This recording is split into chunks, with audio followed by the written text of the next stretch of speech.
James Swig, the Assistant Chief over Criminal Investigations. And to the right of him, Commander John Giltinan, Commander over our Criminal Investigations Bureau. Today you will hear a couple statements from Chief McCoy as well as from County Attorney Rachel Mitchell, after which we will then field some questions for you all. Chief McCoy. Thanks, Ryan. Good afternoon. We are here today because of some tremendous police work. Yesterday, our Tempe police officers arrested 60-year-old Jeffrey Michael Kelly in connection with 3 incidents of shooting at the Democratic National Committee offices here in Tempe. Our investigators also observed Kelly posting anti-democratic signs in the area near his home in Ahwatukee, attaching clear plastic baggies containing a white powdery substance labeled biohazard. Kelly was arrested without incident on several charges. Those charges include 3 counts of a terrorism act, 3 counts of criminal damage, 2 counts of shooting at a non-residential, and 2 counts of unlawful discharge. There may be additional charges in reference to the white powdery substance attached to the political signs.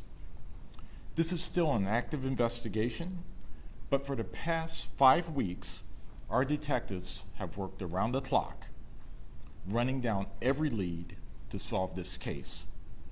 Ultimately, it was a silent witness tip that the public provided that helped us identify this suspect. This is proof that community involvement and engagement helps make our city a safer place. I would like to thank those individuals for stepping up.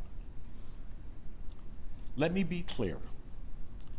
Justice does not have a political party. The Tempe Police Department will uphold the law and protect everyone, no matter their political affiliation. There is no place in the city of Tempe for political threats or intimidation. Arizona is in the national spotlight right now. All eyes are on us.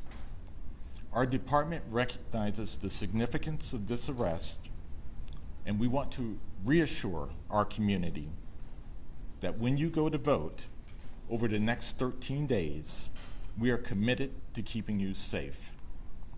We are monitoring intelligence and working closely with our public safety partners to keep you safe. Here are some of the details of this case. The first incident. On September 16th, we responded to the DNC office located near Southern Avenue and Priest Drive for what appeared to be damage from a BB gun to the front of the building. Investigators estimated that over 10 shots were fired into the front doors and windows. The investigation revealed that the shooting took place just after midnight. Nearby cameras were checked at the time, and no real leads were established. The second incident. Exactly 1 week later, on September 23rd, at nearly the same time, at the same place, more shots were fired into the DNC office. This time, the situation escalated to the use of real bullets. When employees arrived at the DNC office, they observed and reported criminal damage to the front windows and office signage. About 6 shots were fired. Video surveillance from the inside of the office showed the shooting occurred about 12:35 a.m. Video surveillance was a critical piece of this investigation, allowing our detectives to identify a silver Toyota SUV, which was seen leaving the parking lot a minute after the second shooting. The third incident.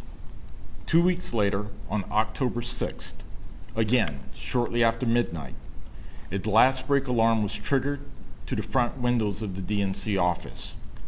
Our officers arrived within 5 minutes and located 3 bullet strikes to the front of the building. The same silver SUV was seen on video in the parking lot. It was after this third incident that we collaborated with Silent Witness to offer a reward for relevant information. Thank you to the media who helped get the word out and share our pictures of that SUV. This played a key role in our investigation. Community members remembered Jeffrey Kelly from a 2022 incident where he was involved in stealing Democratic campaign signs in that same silver SUV.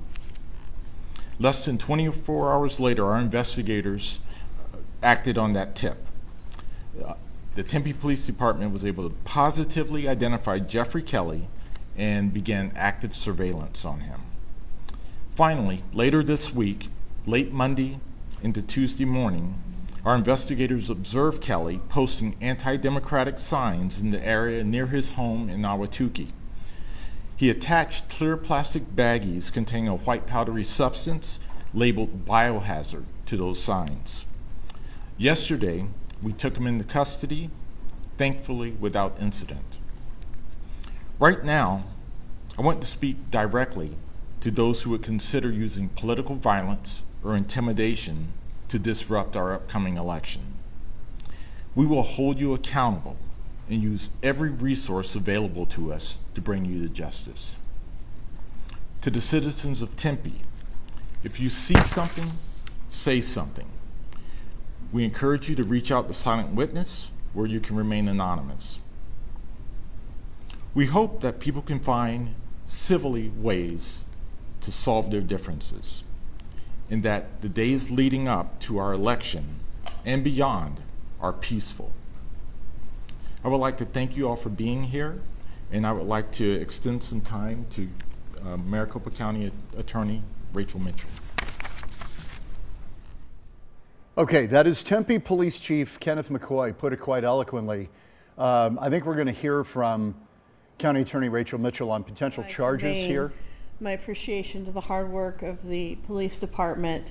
Having worked many times investigations with Tempe PD, I know the tireless dedication that your officers and detectives have always shown. I also want to convey my appreciation to the citizens that participated in this investigation, and also, as Chief McCoy indicated, to the media for helping with the investigation by getting information out there. As public servants, it is our duty to uphold justice and democracy. This means speaking out against political violence and those who seek to intimidate or harm voters or people who are participating in the political process. This is the second incident I've talked about today involving an individual targeting people in our communities. Often the Maricopa County Attorney's Office and law enforcement are seen as responsive agencies, but in this case, thanks to the work of the Tempe Police Department, this individual was stopped before he could cause greater harm to the community. The defendant had his initial appearance today, and our office was present for that initial appearance. At that hearing, we requested a $1 million cash-only bond. As most of you know, that means that he would have to post the full amount before being able to be released. The judge set a $500,000 cash-only bond and also ordered electronic monitoring should he be able to post that.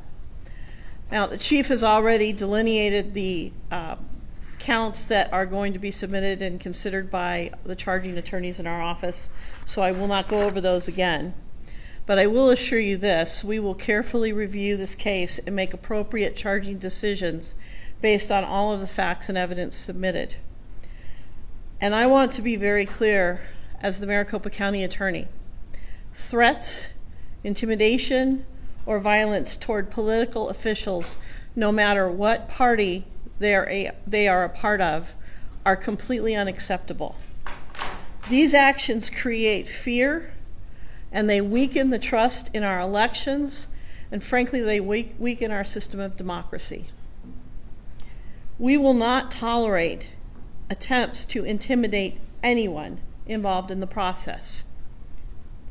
Those who engage in political violence or try to interfere with elections or discourage people from participating in the political process will face serious legal consequences. We will aggressively pursue prosecution to protect our democracy and our democratic process. Thank you. Okay, that was County Attorney Rachel Mitchell, and the suspect in the shootings of the DNC office in Tempe, 60-year-old Jeff Kelly. He also laced political signs with razor blades and a white powder which turned out to be inert. It wasn't a hazardous material, but he's held on $1 million cash bond.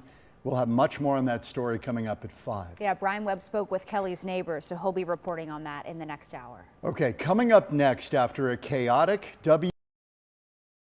We look at the seriousness of the offense, whether the person is facing mandatory sentencing, which of course could encourage them to not show up.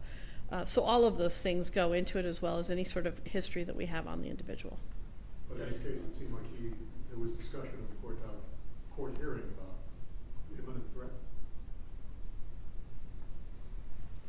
Those are some examples, yes, and that would be another example as well. Thank you. County Attorney Mitchell, I had a question for you. This morning, the prosecutor at the IA said that, quote, state and law enforcement believe that this person was preparing to commit an active mass casualty. I want to know if there was any other indications that you guys found in your investigation indicating that he was going to commit something, or is this simply like a prima facie sort of assumption based on the number of rounds that was found at his home? Without going into further detail into what we've found, obviously that type of, those numbers of guns as well as those numbers of rounds are certainly a factor that you would consider.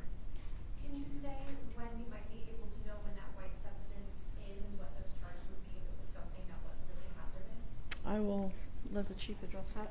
Oh, thank you. Thanks for that question. So that is still part of our ongoing investigation. So again, that is continuing. We're evaluating that along with all the evidence that was seized from the home. So more charges are pending, the outcome of that investigation. At this time, do you believe that he was working alone, or do you have any belief that he could have been working with anyone else? So again, we're exploring all possibilities. We're continuing our investigation. For now, we have charged him with the actions of shooting the DNC. But again, additional charges may be forthcoming, and we're still investigating his connections and involvement with others. Or while you were there, Chief, the circumstances of the arrest, there was discussion of a grappler being used? Yes, we utilize a grappler, which is a device to mobilize vehicles to prevent pursuits. So we were just preemptive with that to ensure we were able to safely apprehend him. You mentioned that community members remembered him from an alleged incident a few years ago. Can you speak more as to what that incident was and if he faced any charges with that? Sure. So a couple of years ago, he was suspected of stealing Democrat campaign signs throughout the city, Ahwatukee. And he became under suspicion for that and was identified as the person involved in that activity. I don't believe charges were filed against him at that time, but thankfully the citizens who remembered that incident saw our call for assistance and reached out to us, and that was a critical piece of information that helped our investigators solve the case. Our investigators have been working on this tirelessly for 5 weeks, and that was a critical piece that helped us put it all together. Again, you see him put the signs or do the powder on the signs he's putting up. Then the next day, you have a grappler to arrest him. What was the reason for the grappler? Did you think he had guns and was on his way, as the document said, to do something at that night, at that time? So again, this was an ongoing investigation. We had established probable cause that he was our suspect involved in shooting the DNC offices. Our team was surveilling him and observed him placing signs around the community, and it was that later that morning they moved in to apprehend him. His incident starting with the initial BB gun escalating to the actual bullets followed by the signs. I mean, this was clearly an escalation.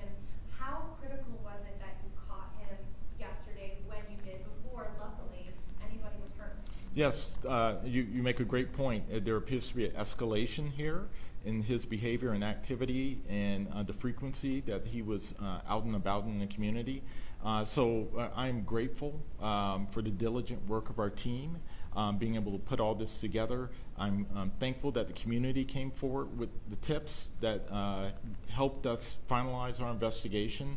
And then we were able to move in and apprehend him without there being any violence, without anyone from our community being harmed. And again, we're continuing our investigation to see if we can learn if there were any additional things he planned on doing. All of that's part of our investigation right now, but we're thankful we were able to intervene and prevent this from escalating any further than it already had. First incident, BB gun, second, third were firearms. Can you elaborate on what caliber those were, and if those caliber were also being found at the residence?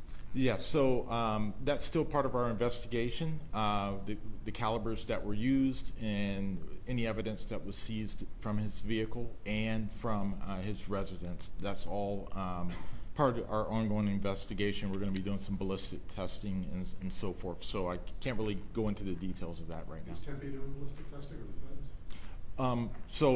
We're working with our partners, and we are also utilizing the Mesa Crime Lab for ballistic testing.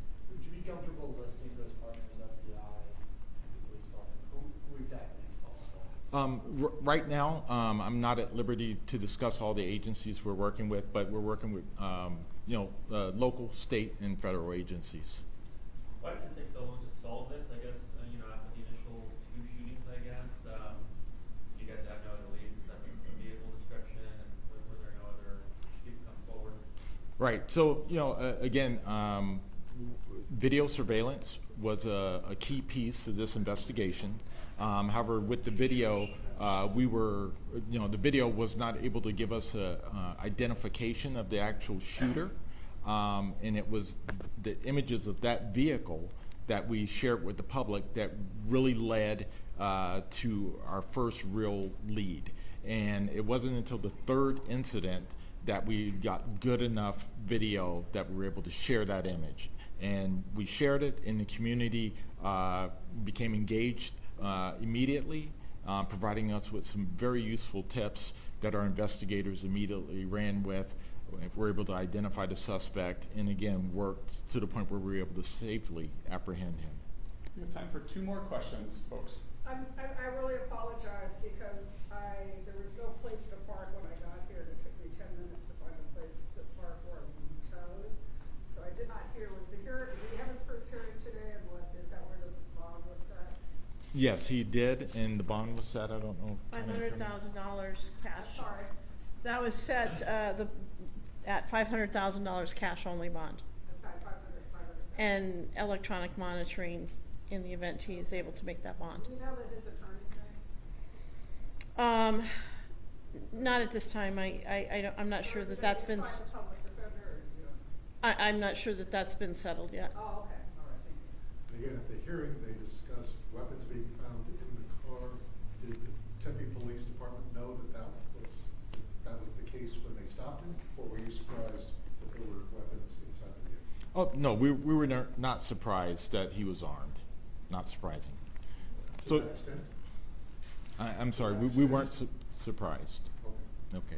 Okay. Again, I want to thank you all for being here. As I stated earlier, political violence, threats, intimidation have no place in the city of Tempe, and we're going to do everything we can to ensure that there's a safe election for all of our citizens. So again, thank you for being here.